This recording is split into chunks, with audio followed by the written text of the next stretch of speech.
Assalamualaikum warahmatullahi wabarakatuh. Halo semuanya, nama saya Lesa Sabila Julianti. Di sini saya akan membuat proses video dari penelitian yang saya dan teman-teman saya lakukan. Penelitian ini dibuat untuk memenuhi tugas akhir dari mata kuliah aplikasi komputer dalam ilmu psikologi. Adapun judul yang saya teliti yaitu mengenai kesejahteraan psikologis pada dewasa awal. Nah, uji-uji yang saya coba di sini menggunakan JSP itu ada 5 tahapan. Yang pertama itu uji validitas, kemudian uji reliabilitas, kemudian saya dan teman-teman juga melakukan uji normalitas, uji homogenitas, dan juga uji parametrik. Nah, uji homogen dan normalitas ini dilakukan untuk memenuhi syarat dari uji hipotesis, yaitu uji beda, karena hasil dari normalitas dan juga homogenitasnya itu terdistribusi normal, maka saya dan teman-teman melakukan uji parametrik. Berikut adalah prosesnya. Nah, untuk uji validitas sendiri kita pakai data yang paling awal yang ada di Google Form. Ini ada 49 responden dengan 27 item dan ada totalnya juga, jangan lupa untuk dimasukkan. Pertama, kalian pencet di bagian regression, kemudian di correlation. Nah, di sini kalian bisa pilih ya teman-teman. Kalian boleh pakai Pearson atau Spearman atau Kendall. Kemudian kalian juga checklist bagian significance-nya. Terus kalian pindahkan itemnya. Nah, untuk Pearson, Spearman, atau Kendall itu terserah pilihan kalian. Kalau saya sendiri itu pakainya Pearson, jadi jangan lupa untuk di checklist yang Pearson. Nah, ini agak ditunggu sampai semua datanya muncul. Kemungkinan ini agak lama karena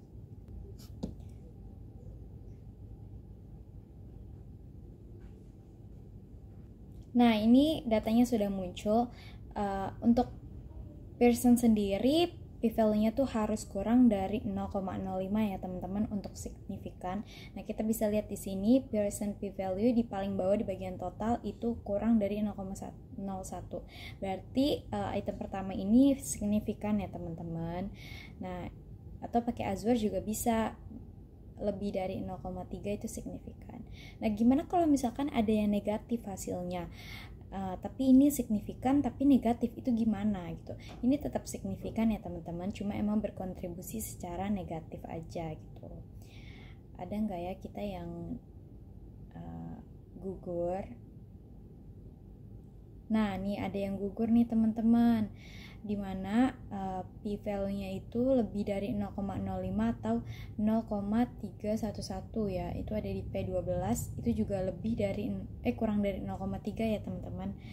Terus ada juga ini 0,019 di P22. Nah, item-item yang gugur ini sebaiknya untuk di gugur itu harus dikeluarkan ya teman-teman, biar mempermudah aja nanti kelanjutannya gitu. Oke.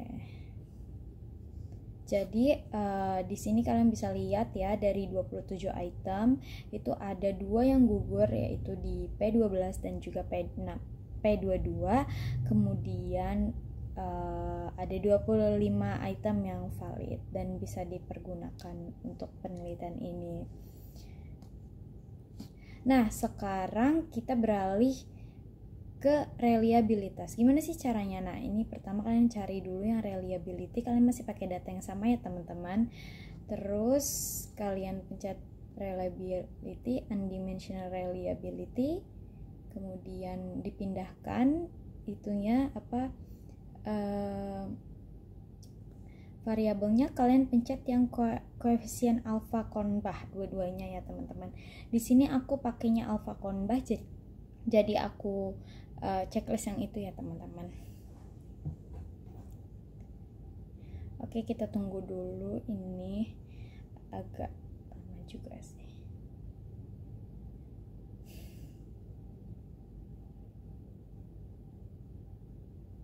Nah, setelah itu kalian lihat di bagian estimate di atas ini 0,731. Nah, cari di bagian estimate juga yang lebih dari 0,31 itu 0,731 berarti itu tidak valid, tidak reliable ya teman-teman, dan harus dikeluarkan. Nah, ini ada nih di P6 ya teman-teman, dan juga P22 tadi. Nah, jadi kita keluarkan P6 dan juga P22 nih teman-teman. Jadi dari sebanyak 27 variabel ada 2 yang tidak reliable dan 25 variabel yang reliable. Yang tidak reliable itu ada di P6 dan juga P22. Tuh teman-teman.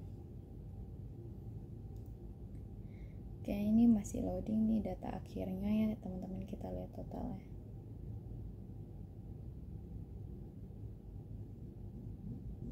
Nah, ini dia. Jadi 25 ya totalnya teman-teman.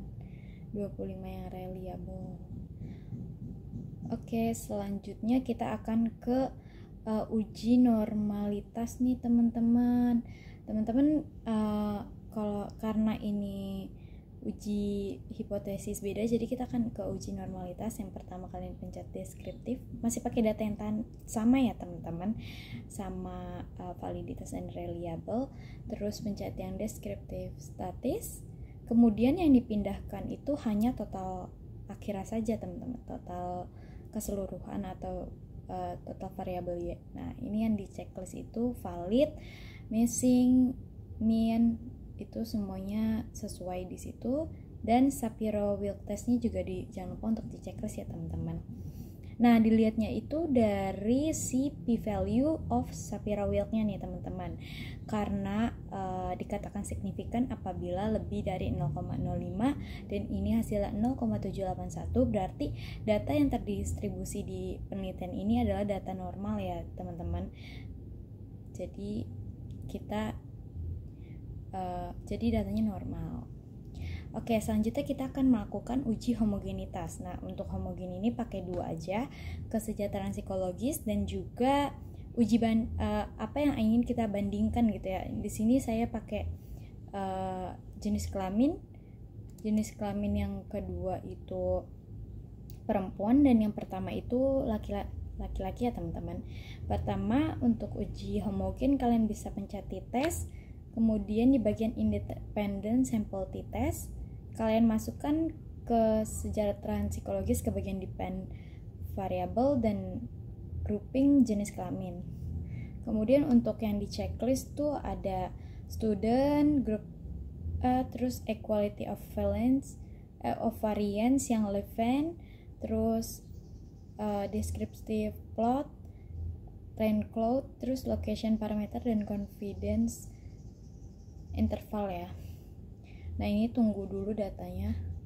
Oke, nah untuk lihat homogennya tuh di bagian assumption check-nya di Levins yang P-nya 0,797, berarti ini homogen ya teman-teman. Datanya tuh berarti signifikan karena lebih dari 0,05. Nah, di sini kalian juga bisa lihat laki-laki tuh lebih rendah daripada perempuan ya. Perempuan tuh di atasnya ya. Nah, nih tuh kalian bisa lihat juga di sini.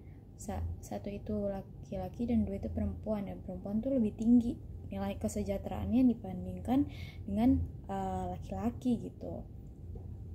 Bisa disimpulkan seperti itu.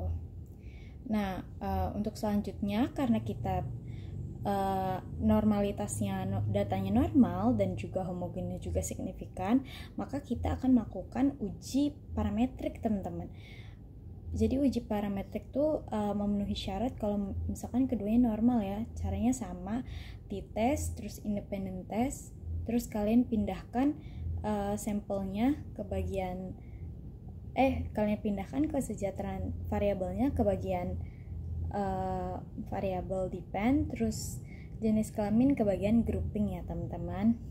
Kemudian untuk yang di checklist itu sama ya, ada student, group 1 tidak sama dengan group 2. Nah, ini kalian bisa pilih ya teman-teman, kalau misalkan kalian itu tidak normal, kalian pilihnya man with me.